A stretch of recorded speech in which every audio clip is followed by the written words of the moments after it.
Hello everyone, tonight on Shdows Secrit, we open the door to a legend older than memory and heavier than silence. A tale that does not begin with blood or shadow, but with sound, with a melody whispered in corners of history, as the song that never ends. Voices singing from the dark, a cursed harmony that drifts across centuries like smoke, invisible yet suffocating. A sound that lingers in ruins, seethes in forests, coils through cities, and clings to the breath of every soul who dares to hear it. For this is not a song performed, not a song composed, not a song learned, but a song that exists, eternal, infinite, repeating itself in ways human ears can barely understand, twisting time, unraveling sanity, until those who hear it are never quite themselves again. It is said the first whispers of the song were born in an ancient monastery built upon a cliff that overlooked an ocean no longer marked on maps, a monastery where monks dedicated their lives not to silence and prayer, but to resonance and vibration, believing that if the human voice could align perfectly with the rhythm of the universe, one might live forever. But what they sought was not transcendence. What they summoned was not eternity in heaven, but eternity in horror. For the monks sang night after night, their voices layering upon one another in harmonies that reached too high, too low, vibrating stone walls until the foundation trembled, and on a storm-struck night, lightning pierced the bell tower and ignited the roof. Yet instead of fleeing, they sang louder, their voices desperate, frantic, summoning not salvation but something vast, something voiceless that demanded to be given voice. And when it answered, the walls did not collapse from fire, but from resonance, exploding outward, as if reality itself cracked under the weight of sound, and travelers who found the ruins afterward swore that though the stone was charred, though no living soul remained, still voices hummed within, an endless choir circling the empty halls. Monks' throats long gone, yet their tones reverberating forever, a choir without breath, without end, a song without release. Those who lingered too long within the ruins returned hollow-eyed, mumbling melodies in their sleep. And within weeks they vanished altogether, neighbors swearing they heard their voices in the midnight air, woven into the phantom chorus, as if the song consumed not flesh but identity, not life but voice, until nothing of the person remained except their eternal tone. The tale might have died with the ruins had the melody not escaped, drifting outward on winds, sliding into the cracks of the world, latching onto ears that dared to notice, for shepherds in distant fields heard choirs echoing from hills where no one stood. Sailors swore the ocean itself sang as waves rose in rhythm, and mothers rocked infants with lullabies. They did not know they knew, only to later realize the tune was not theirs, that they had carried a fragment of the endless song into their child's cradle, and many of those children never awoke. Their last breaths exhaled as whispers of harmony, their voices forever added to the chorus. Centuries turned, yet the song endured, haunting every age in new forms. Wandering bards hummed melodies between taverns and vanished before morning churches held choirs that shifted into keys. No human ear could follow. Organs played themselves after midnight pipes, shuddering as if filled with ghostly breath, and entire towns outlawed music, terrified that a single note might carry the cursed refrain back into their midst. But fear alone cannot stop eternity. And so the song lingered, crawling into new instruments, infecting new voices, until with the rise of technology the curse grew stronger.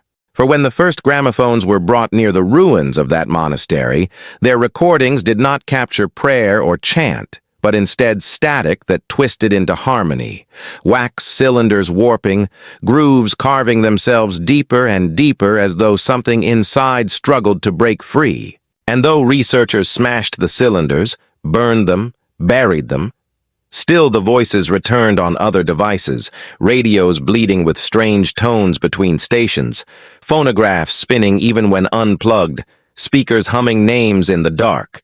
And when digital age arrived, files appeared without origin, looping endlessly, refusing deletion, haunting hard drives and networks.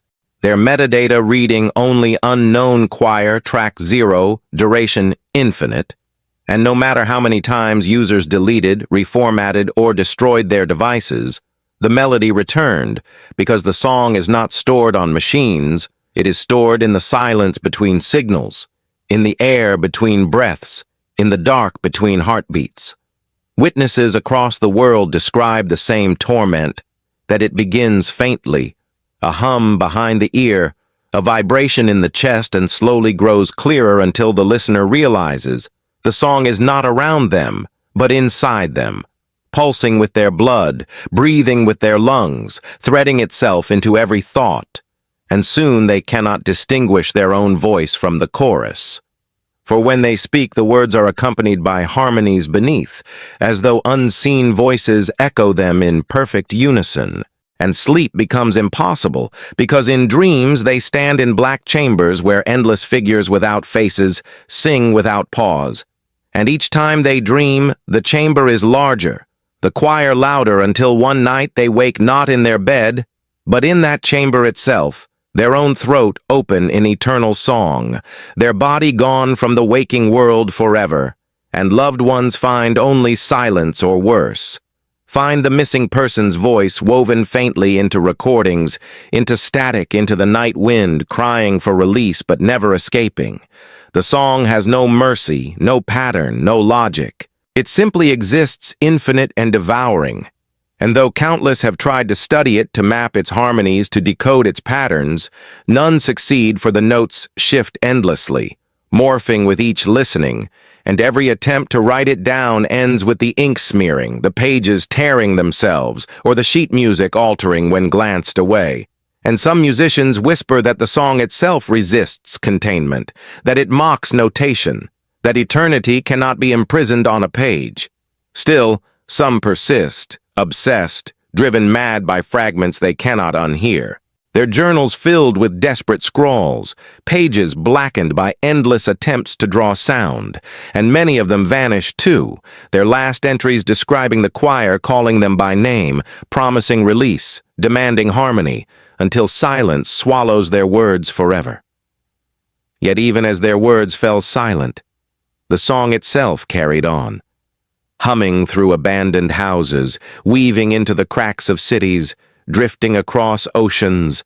Because it does not need paper, nor memory, nor instrument. It only needs awareness, a single ear to acknowledge its existence. And once acknowledged, it grows, sprouting like roots through thought, spreading like veins through silence, until no corner of the mind remains untouched. And so the centuries filled with new testimonies, sailors hearing choirs echo beneath waves where no land lay, their ships found drifting empty with sails torn, the crew gone except for the faint chorus that lingered in the sea spray. Travelers wandering forests at night swore they saw pale figures swaying among the trees, mouths open in soundless song. Yet though the wind carried no melody, inside their skulls the refrain rose clearer and clearer until their own voices joined without permission, singing until their bodies collapsed, yet their throats still moved, still hummed, even after breath had long since left them. Miners digging deep beneath mountains claimed tunnels sang to them, harmonies vibrating through rock, until they carved too far and opened caverns where choirs of bones lay seated in eternal circles, jawbones open in frozen chants, ribs hollowed like flutes, skulls cracked yet humming still, and though the miners fled, their ears rang with the cursed refrain until every one of them disappeared from their homes, leaving behind only notes scrawled with blood. It's in us now. We can't stop singing. And as centuries gave way to modern times, the curse found new ways to travel, for where once it hid in winds and waters, now it spread through machines and wires, radios catching echoes of choirs that should not exist, telephone calls carrying faint harmonies behind voices, entire songs broadcasting on stations with no origin, only to vanish once listeners reported them, Yet those who heard even a fragment later claimed to wake at night with the tune playing from their own throats, and families locked them away, muffling their mouths with cloth. But still their chests vibrated, still the song seeped through their bones, shaking doors, rattling windows until one night they vanished entirely, their muffled cries absorbed into the eternal refrain. Researchers, too, obsessed entire labs dedicating themselves to recording the sound, mapping its waveforms only to find the data folding endlessly into itself, files looping without beginning or end, screens filling with patterns that shifted like breathing lungs, and every attempt to stop only made it worse. For those who listened longer than a few minutes began humming without realizing, their notes syncing perfectly. And though colleagues begged them to stop, they could not until they joined the missing, their names added quietly to the growing harmony, because that is the secret no one wants to speak. The song does not merely lure, it consumes, swallowing voices like fuel, growing louder with each new addition, more complex, more terrifying, until the earth itself seems to tremble with its weight. Survivors are rare, but their accounts all align, describing the same descent, the same loss. How first comes the hum, faint, almost comforting? Then the harmony, beautiful, yet wrong. Then the voice is familiar, impossibly personal, for the song does not sing in strangers' tones. It sings in the voices of those you love. Your mother calling your name, your father's laugh stitched into chords, your child's cry woven into refrains. Until resistance shatters, because how can one deny the song when it sings with the voices of the dead, the living, and the self all at once? And once you answer, once your lips part, you are no longer you. You are choir. You are endless. You are consumed. And so entire communities collapse, towns silenced, schools emptied, theaters boarded up. Yet even in silence the song breathes, threading itself through cracks in the world. And those who dare investigate find not truth, but doom. For the melody is not merely a curse, it is hunger, eternal hunger for sound, for soul, for identity.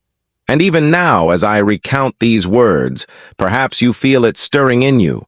Perhaps you sense the faintest hum beneath my voice. Perhaps you think it is your own imagination, a trick of memory, but it is not. For the very act of listening invites it closer. The very act of knowing gives it strength. And so you are already marked, already claimed, already part of the refrain. And tonight, when the world is quiet and the lights are dim, when you close your eyes thinking you are safe, and though you may fight, though you may scream, the song will win, because it never ends, and you, too, will never stop singing. Thank you for watching Shdows Secrit. Don't forget to like, share, and subscribe for more terrifying stories from the shadows.